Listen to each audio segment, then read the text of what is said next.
Животные дарят нам массу положительных эмоций. Но среди братьев наших меньших есть совершенно особенные экземпляры, которые становятся известными во всем мире. Герой этой истории – рыжий кот по имени Томби. Но если бы это животное было обычным домашним животным, то рассказ о нем вряд ли был бы таким интересным. Дело в том, что Томби – это кот, который стал полноправным участником образовательного процесса. Рыжеволосый бездомный начал ходить в обычную начальную школу в турецком городе Измир. Он очень важен для нас. Он такой же студент, как и мы. Томби – особенный кот. Учительница решила подготовить табель успеваемости не только для детей, но и для всеобщего рыжего любимца. В конце концов, Томби тоже посещал все занятия, а необычный кот стал героем книги, написанной Азлемом Пынаром Ивашку. Оставить животное в классе было очень смелым и необычным решением. Когда автор жалобы узнал, как сильно страдает животное и сколько людей остались неравнодушны к этой истории, он решил перевести своего ребенка в другой класс. Это позволило изменить ситуацию. В результате ничто не помешало директору школы снова разрешить коту жить в классе с детьми. Ученики были рады встрече со своим питомцем, который снова начал посещать занятия. Томби выглядел по-настоящему счастливым и спокойным и снова начал хорошо питаться. Студенты сказали: «Мы очень любим Томби».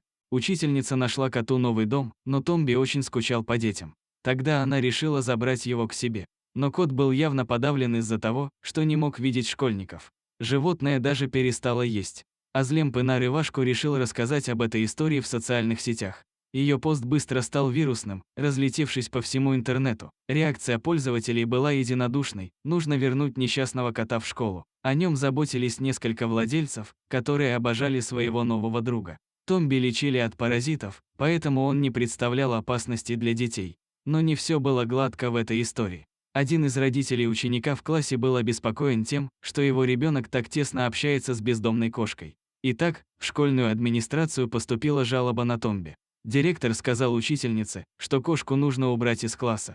Дети были очень расстроены, но ничего не могли поделать. Большая нагрузка, ссоры с одноклассниками, беспокойство об оценках. Все это является огромным стрессом для детей. И Томби отлично справлялся с ним. Кот помог студентам успокоиться, снизить уровень стресса. Томби действительно оказал хорошее влияние на студентов. Они стали с нетерпением ждать начала уроков, спешили на занятия. Но знакомство с третьеклассниками было большой удачей для самого кота. Томби буквально жил в классе, он стал почти настоящим домашним животным. Дети помогли коту, но и он не остался в долгу. Томби, который стал неотъемлемой частью класса, всегда вел себя очень прилично. Вам может показаться, что животное отвлекло детей от их уроков. Но на самом деле ученики быстро к этому привыкли, гладили только на переменах. В то же время кошка стала настоящим антистрессовым средством для детей. Вспомните, как тяжело многим из нас было в школе. Конечно, он стал часто посещать свой любимый 3 класс. Со стороны может показаться, что оставлять кошку с маленькими детьми во время их дрессировки – не очень хорошая идея. Но на самом деле это решение учителя оказалось очень правильным. Сотрудники школы отправили животное к ветеринару, повесили ему на шею красивый ошейник.